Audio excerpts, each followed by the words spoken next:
Hey everybody, one of the projects I got on my desk is this 54mm Black Templar Emperor's Champion.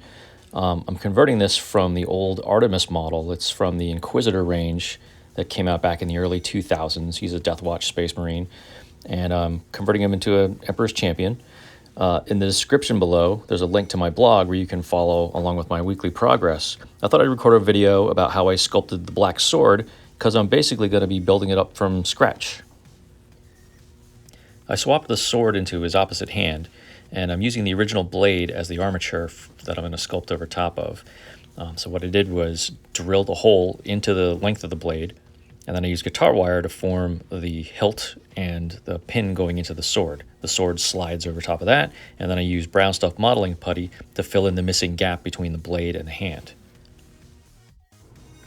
So here's the sword, and I've already got the putty on here and cured. I've done a little bit of work on it already. I love using brown stuff putty because this stuff cures rock hard. You can scrape it, sand it, carve it, all kinds of stuff.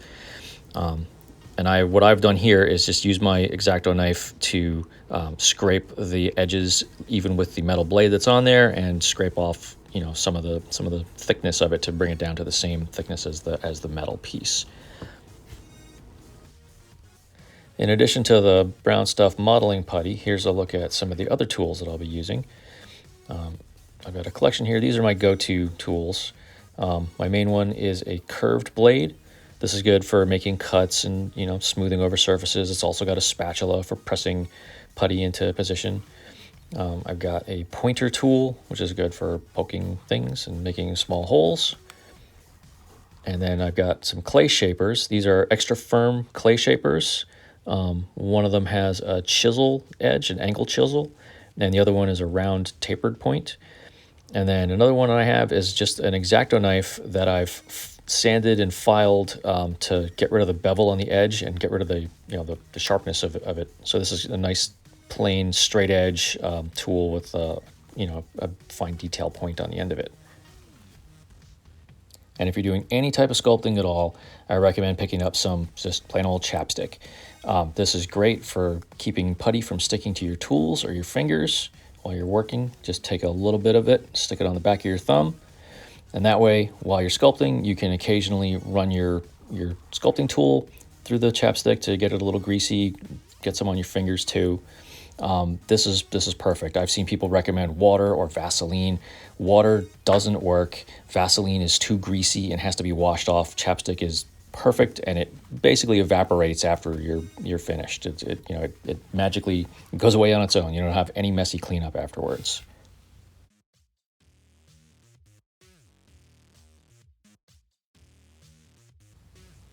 And now it's time to start working on the actual surface of the blade and building up its thickness a little bit.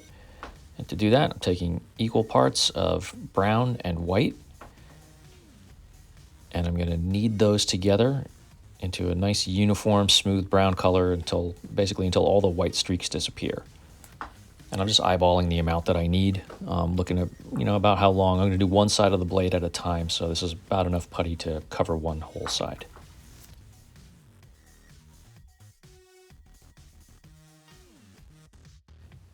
Okay, so the putty is all mixed up, and now I've got this board with some double-sided puffy tape, and I'll use that to secure the sword while I'm working on it. I'm just going to stick this on here, and the tape will keep the sword elevated off the surface of the board so that the hand doesn't lay at a weird angle and get bent out of position.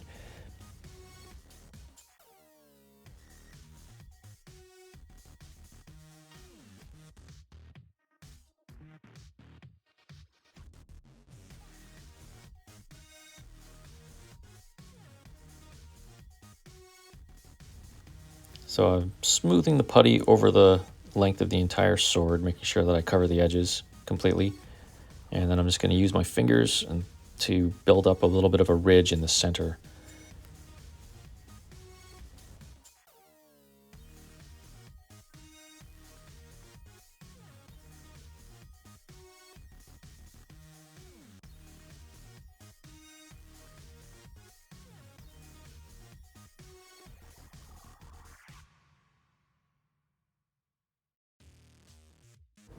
Next, I'm going to use a steel ruler to press a groove into the center of the blade.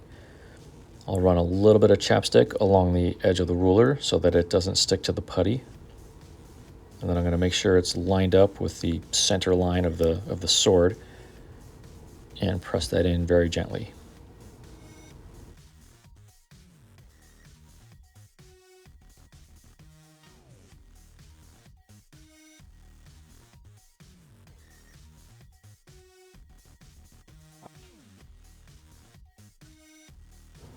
And from here, I'll take the angle chisel clay shaper, and I'll use that to widen the groove just a little bit and deepen it. And I'm going to use the ruler as a straight edge to make sure I stay on the line.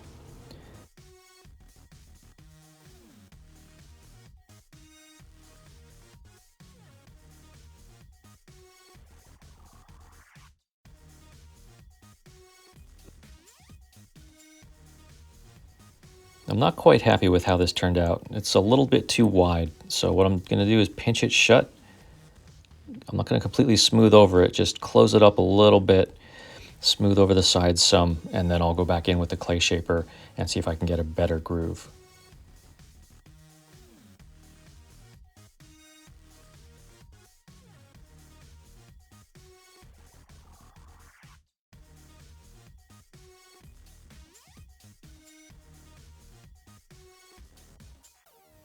That's a little better.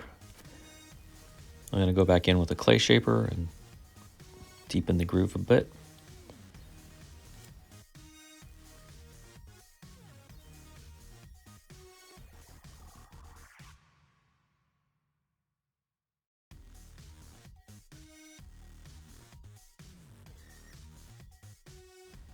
And I'll use my sculpting tool to go along the inside edges just to make sure that they're sharp and straight. I'm not going to use too much pressure, just kind of moving it along, letting the weight of the blade do most of the work to hold it in place.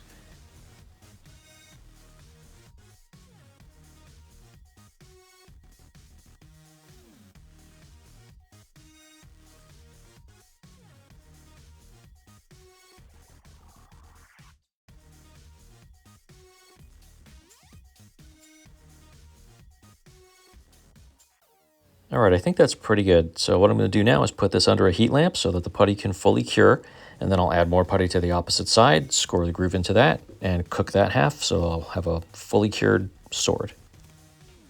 So here's the sword with the putty fully cured. When I started working on the second side, I noticed that the groove was slightly off center on the first one, so I ended up redoing the first side and made sure that the grooves were completely centered, and I actually made them a little bit narrower. For the next step, I'm going to stick the sword to some double-sided tape, and I'm going to smooth over the surface with a sanding stick.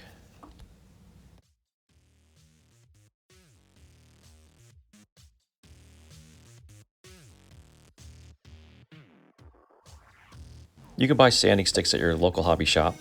This is one that I made by supergluing some 220 grit sandpaper onto an extra wide popsicle stick, and then I just used a hobby knife to cut around the edge and trim it to the contour of the stick. 220 is a little bit rough for fine model work, but it's fine in this case because I'm taking off a lot of material. And I'm going to go back in with finer grit sanding sticks later to polish it up. Whenever you're doing sanding like this, make sure you wear a dust mask to protect yourself from fine particles.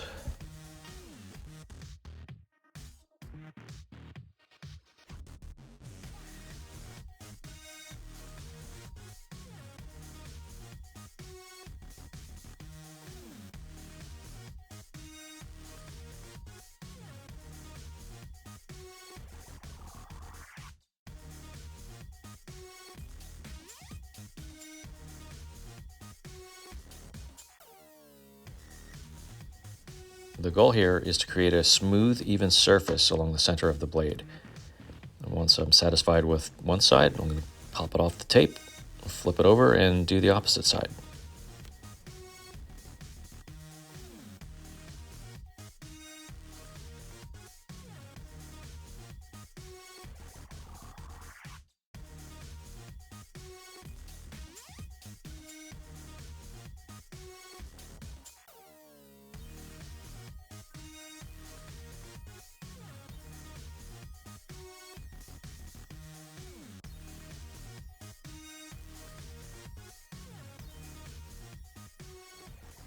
So the surface of the blade is nice and even. I'm satisfied with the thickness of it. And what I'm going to do next is go back in and work on this groove a little bit more.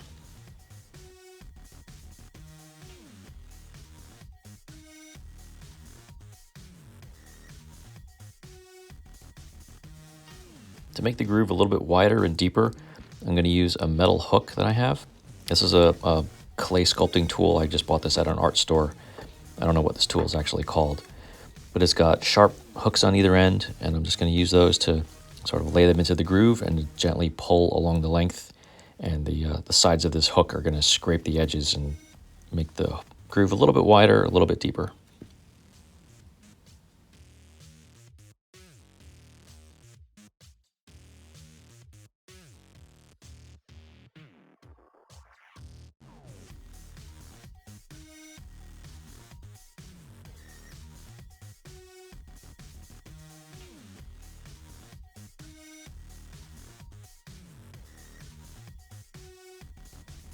So you can see how that's made that groove a little bit more prominent. It's widened it up quite a bit. And I'm just going to keep working that until I see metal down at the tip. I'm going to try to widen this up enough and make it deep enough so that I can bring it all the way down to the original metal blade tip at the core.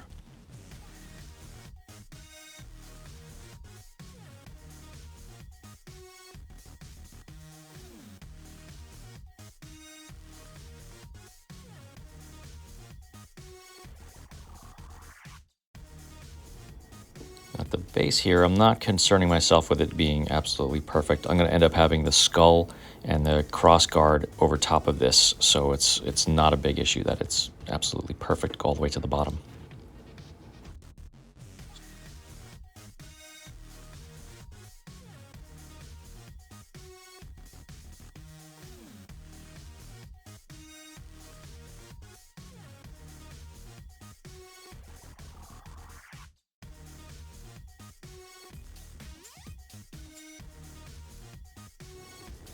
Okay, next I'm going to start working on the sides of the blade. And for that I'm going to use my hobby knife. And I'm going to run this along the edge, taking care that I don't come too close to the actual edge of the groove. I don't want to break up that edge. I'm going to use just my left thumb is creating all the forward force, and I'm going to gently push the blade forward, scraping along just to bring it down. This isn't going to create the actual final shape. I'm going to sand it again, but I just want to take away a lot of the material to get the rough shape in there. It looks like I've uncovered a bit of an air bubble down here, so I'm going to have to go back in and fill that in with putty. I'm not going to worry about it now. I'll just finish the whole blade, and at the end, if there's a little hole there, I'll fill it with some putty.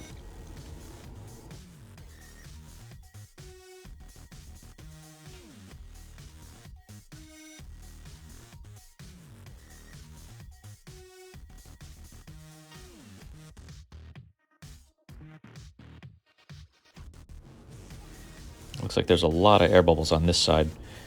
I guess I didn't pack the putty down tight enough.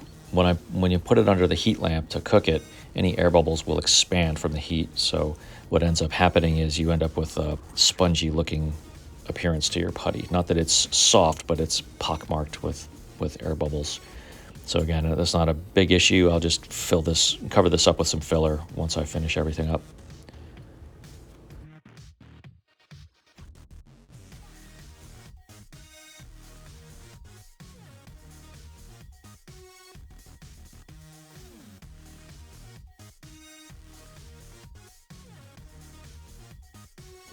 Now that I've brought it down to the rough shape, what I'm going to do is take my sanding stick again and go back in and sand to get a perfect beveled edge.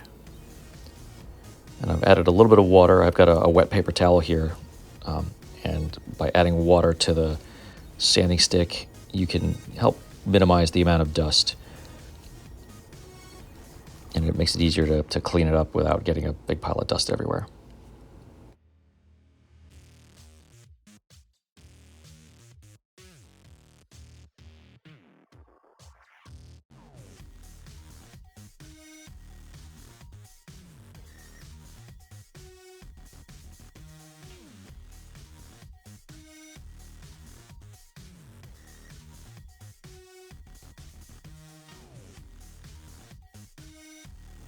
That's starting to look pretty good. So now I'll pop this off and I'll do the same thing on the opposite side. I've already widened the other side with the round hook, so it's just a matter of scraping and sanding down the blade edges on the opposite side.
All right, so the center groove is pretty good.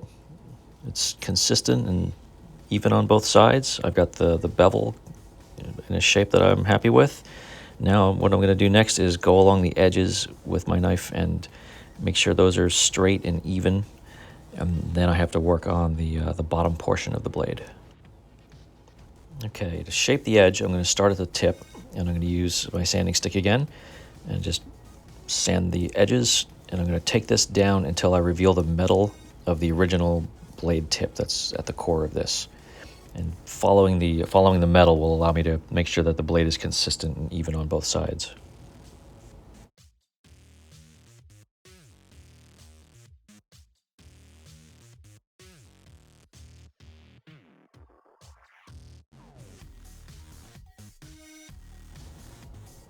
And there we go. So metal's just starting to show through, so I'm going to take it a little bit easier from here. I don't want to risk cracking off any chunks of putty, and I don't want to take off too much of the metal material. And I'll shift over to the other side and do the same thing.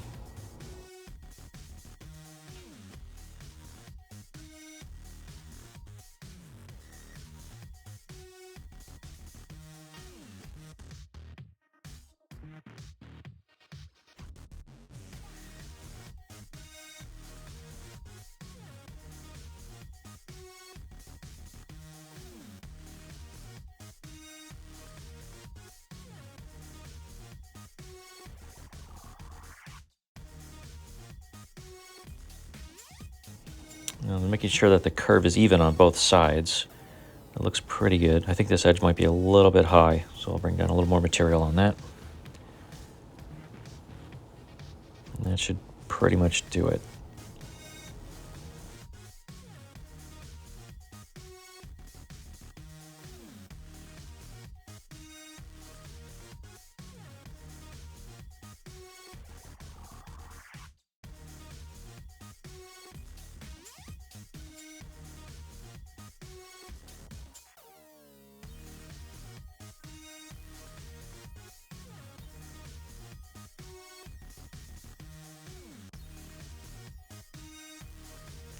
Okay, and I've sanded the sides to make sure that they're straight and parallel with the center line.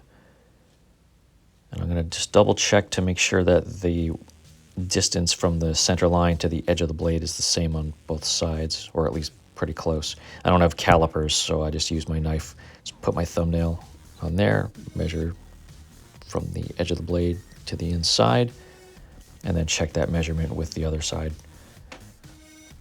to make sure that everything's consistent.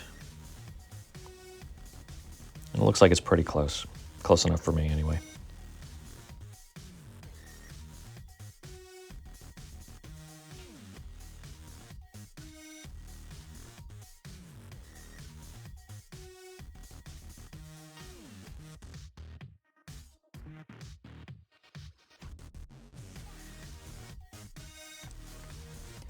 So now what I need to do is sand this plane and bring it down to a sharp edge along the groove and a sharp edge along the outside edge of the blade. And I got to do that very gradually because I don't want to gouge into the side at all. I don't want to take any material off of the top where the center line is. So I'm just going to do this very gradually and try to get things smooth and even.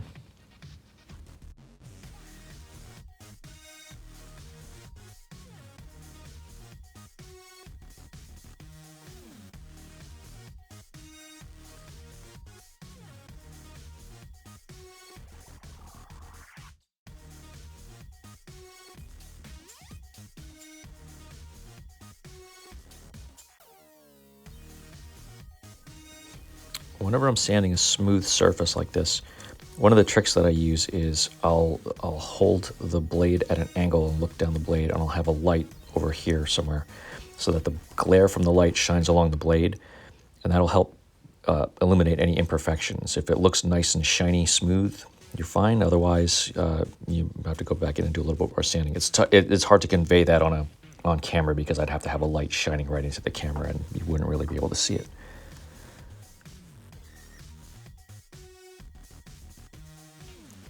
Okay, so I just checked this against the light, and one of the things I noticed is that there's a flat plane along here, and that doesn't really transition very well, so I'll have to sand that smooth to blend those surfaces together. And there's also a little scratch somewhere in here that maybe you can see it. I'll have to just do a little bit more sanding to sort of even all that out.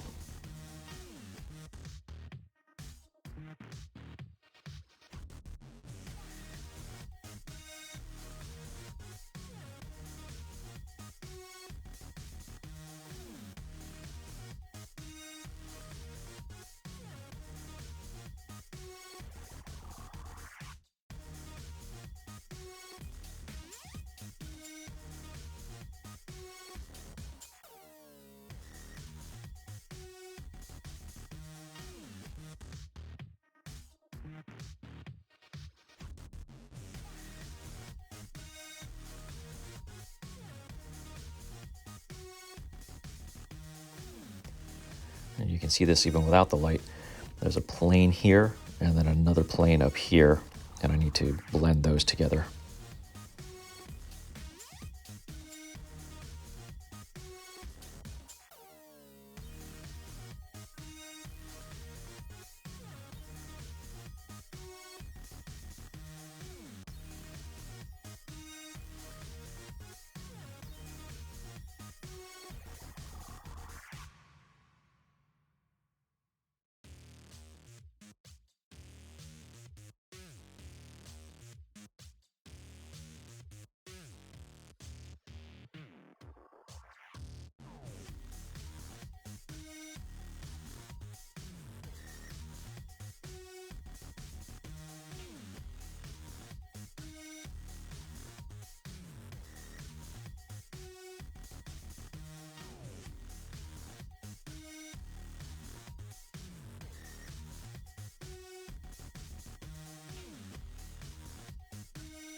All right, I think that's about as even as I'm gonna get this. Next, I gotta deal with this bottom section and take care of the flare going on there and smooth this over a little bit.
And to create the curved edge of the blade, I'm gonna use my knife and gently scrape it along the surface to create that curve.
That looks pretty consistent. I'm going to use my sanding stick as sort of a straight edge to line that up with the grit on my cutting mat and just make sure everything's straight and even.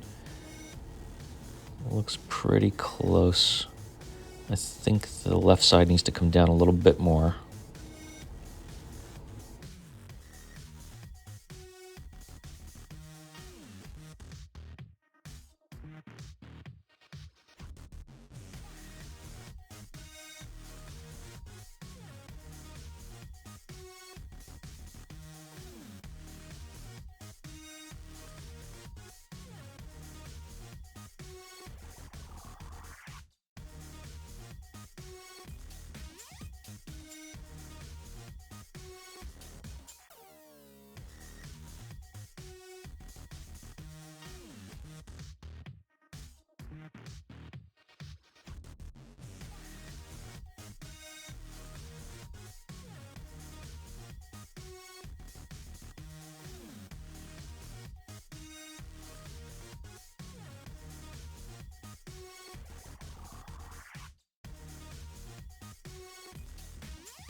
Okay, that shape looks pretty good.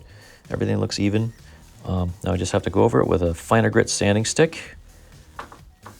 And for that, I'm going to use a store-bought sanding stick. I don't know exactly what grit this is. This is like very, very smooth and fine. I'm going to use this to do a little bit of sanding on here. And then I also have another one that's even finer than that. And this is sort of like my polishing stick. I'll use that to give this a nice, very, very, very fine polish. And a lot of those bubbles that I had earlier have mostly gone away. They're not even an issue anymore. These sanding sticks are nice too because they're softer, so they can actually flex and conform to the curve of the blade.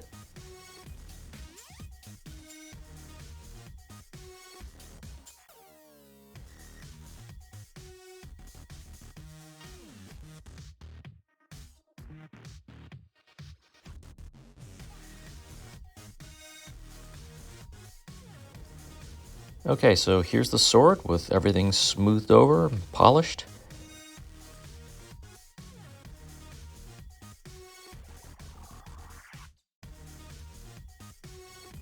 And the last little bit that I have to do is to carve the bottom of it. I have to make these little concave cutouts at the bottom of the blade to match the original Emperor's Champion's blade. And to do that, I'm just going to use a hobby knife and carve out the underside of the blade.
And I'm just matching this up with the grid on my cutting mat to make sure everything's even, square, and it looks pretty good. So that's it, that's the blade itself. Now, one thing that I've noticed is that I don't have quite enough space at the bottom. If you compare the height of the skull, it drops down significantly below the tip of those little points. And on mine, there's not quite enough room for it. The skull's going to be there, which won't leave enough room for the actual cross guard. So what I'm going to have to do is remove some material from the bottom of the hilt and then slide the hand down. I'll go into this in more detail on my blog, but I ended up breaking off the bottom of the hilt and then pulling the blade off of the guitar wire pin. I made the crossguard out of some styrene rod, and then I attached that and put the blade back on, leaving enough room for everything this time. I sculpted the hilt detail and added some skulls, and the final touch was to attach it to the champion's wrist with some plastic chain. And now I've got a black sword for my Inquisitor-scale Emperor's Champion. I hope you've enjoyed this peek at my sculpting process. Be sure to check out my blog to see the rest of this project. The link is in the description below. Please don't forget to like this video and subscribe to my channel and click the bell so you can get notified when I post new videos. Thanks for watching.